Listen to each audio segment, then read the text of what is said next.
dan saya banggakan. Puji syukur marilah kita panjatkan kepada Allah Subhanahu wa taala atas rahmat berupa kesehatan dan salawat serta salam semoga tetap tercurahkan kepada Rasulullah Shallallahu alaihi wasallam.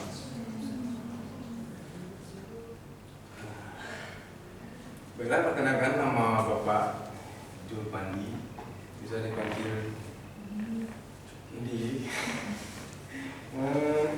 Di sini ada yang tahu kita hari ini mau belajar tentang apa? Iman kepada Allah.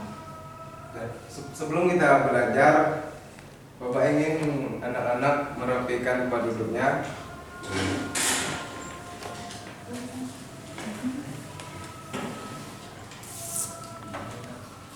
Dan yang cowok dirapikan rambutnya. Ini buat Ibnu sudah terlalu panjang ya. Minggu depan harap dirapikan ya Ibnu. Langsung saja. Sini sudah ada yang tahu apa itu iman kepada kitab-kitab Allah? Percaya.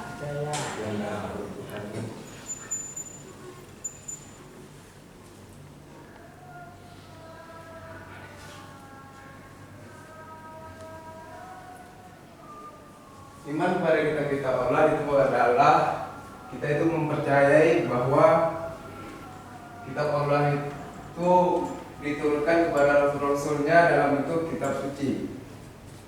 Sini ada yang tahu ada berapa kitab suci Allah itu? Ada 4. Apa saja?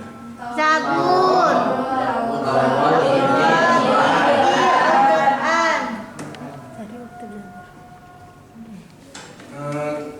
Kitab Taurat itu diturunkan kepada Nabi Musa. Zabur, Daud. Injil, Isa. Al-Quran. Nabi Muhammad. Kitab yang terakhir kali diturunkan itu kitab apa?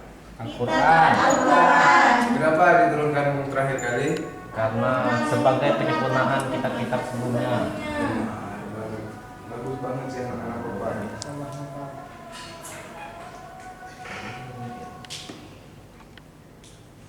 Dalil tentang iman kepada kitab itu ada wahai yang artinya wahai orang-orang yang beriman, berimanlah kepada Allah dan Rasulnya dan kepada kitab yang diturunkan kepada Rasulnya serta kitab yang diturunkan sebelumnya, yaitu Quran Surat An-Nisa ayat 136.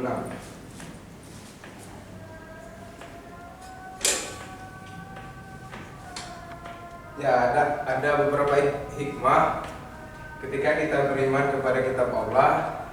Yang pertama, menambah keimanan kepada Allah Subhanahu wa taala. Yang kedua, mengetahui bahwa Allah memberi petunjuk kepada manusia. Dan yang ketiga, meningkatkan toleransi antar umat beragama. Yang keempat, menumbuhkan rasa syukur atas diturunkannya Al-Quran karena sebagai penyempurna kitab yang sebelumnya.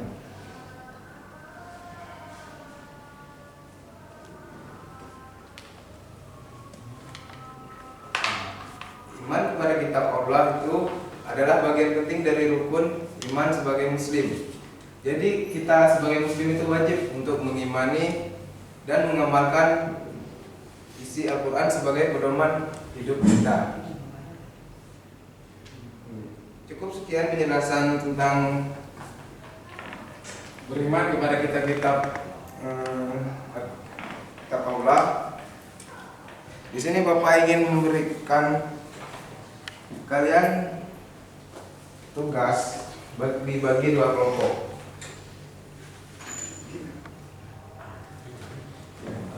Jadi ini 4 orang kelompok 1, 7 orang kelompok 2.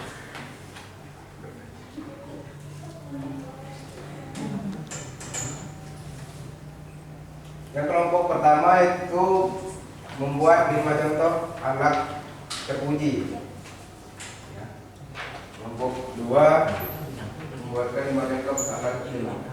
Sebenarnya Bapak tadi ingin menyuruh kalian untuk menggambar, tapi ingat waktu ini sudah tidak cukup.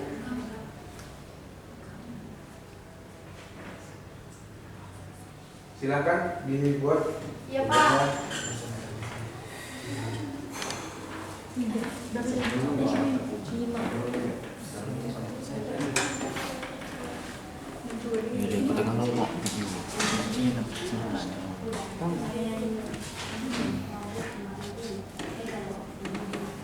Alat terpuji yang pertama apa? Menabung. Yang mudah-mudah nih. Iri hati. Disebut apa ya? Tulis aja kalau lupa.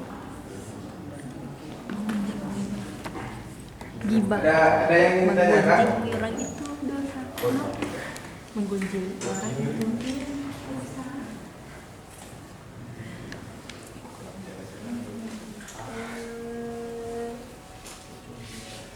Tapi ingat, tidak akan pernah menyerah. Apa ini jujur? Tanggung jawab. Sopan. Santun. Iya.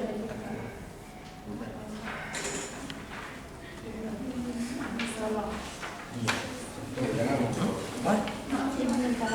Oh, yes. Pak.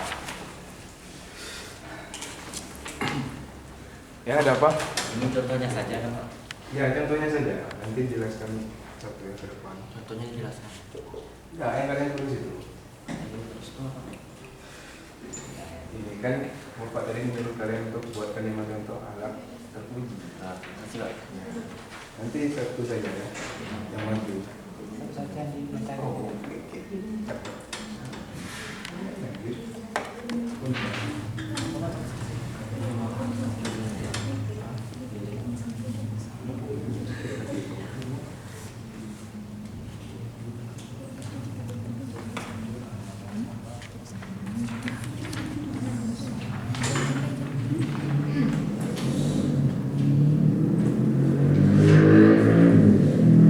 Ya, Pak.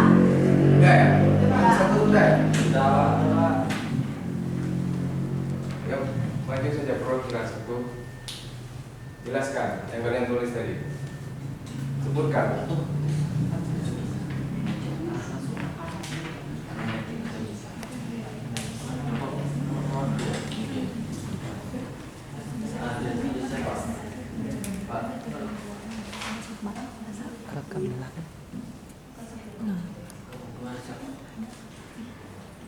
Kelompok satu belum ya?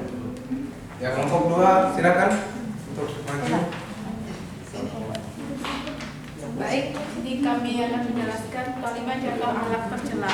Yang pertama ada berbohong, yang kedua mengunjing atau gibah, yang ketiga berjudi, yang keempat marah berlebihan, yang kelima iri hati atau dengki. Mungkin sekian Pak. Baik, terima kasih. Tepuk tangan kepada kelompok dua. Selanjutnya kelompok satu untuk maju. Baik, di sini kami membuat Di sini. Baik, di sini kami membuat 5 contoh alat terpuji. Yang pertama yaitu jujur, tidak berbohong walau dalam hal sekecil seperti mengakui kalau PR belum dikerjakan. Yang kedua, amanah, menjaga titipan teman dengan baik. Yang ketiga, sabar, tetap tenang dan tidak marah. Yang keempat, ikhlas membantu orang lain. Dan yang kelima, pemaaf, saling memaafkan. Jawab. Sudah, duduk. Baiklah, tepuk tangan kepada kelompok satu. Di sini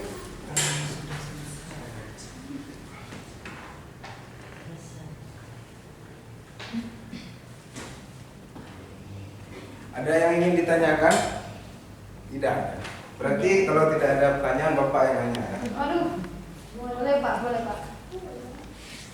Bapak tunjuk ya.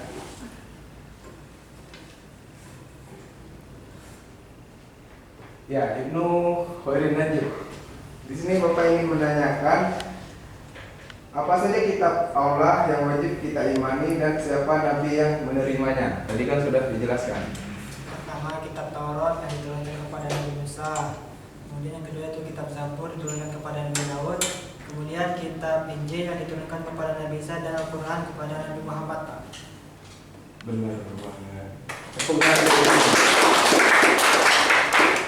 Selanjutnya satu lagi pertanyaan kepada Mas Darul Latifah. Ini apa hikmah dibalik keimanan mengimani kitab-kitab Allah bagi umat Islam. Baik, yang pertama itu menambah keimanan kita kepada Allah Subhanahu wa taala. Kemudian yang kedua mengetahui bahwa Allah itu memberi petunjuk kepada manusia. Ketiga, meningkatkan toleransi antar umat beragama, dan yang keempat itu menumbuhkan rasa syukur atas diturunkannya Al-Quran. Ya, Pak. Baik. Selanjutnya, dan tepuk tangan kepadanya Mas.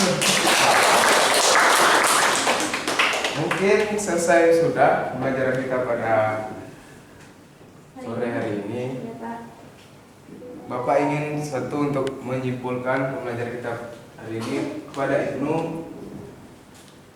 Baik, sedikit menyimpulkan pelajaran kita hari ini tentang iman kepada kitab-kitab Allah. Maksudnya ialah meyakini dengan sepenuh hati bahwa Allah telah menurunkan kitab-kitab sebagai petunjuk hidup bagi umat manusia. Kitab-kitab tersebut diturunkan kepada para rasul untuk mengajarkan tauhid, kebenaran dan hukum-hukum Allah. Tepuk tangan kepada Ibnu.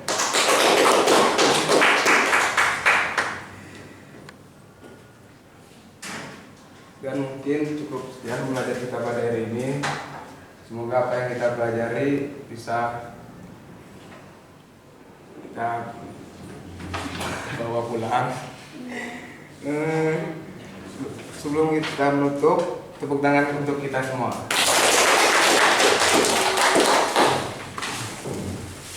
Baiklah, Bapak akhiri. Wabillahi taufiq wal hidayah. Wassalamualaikum warahmatullahi wabarakatuh. Waalaikumsalam.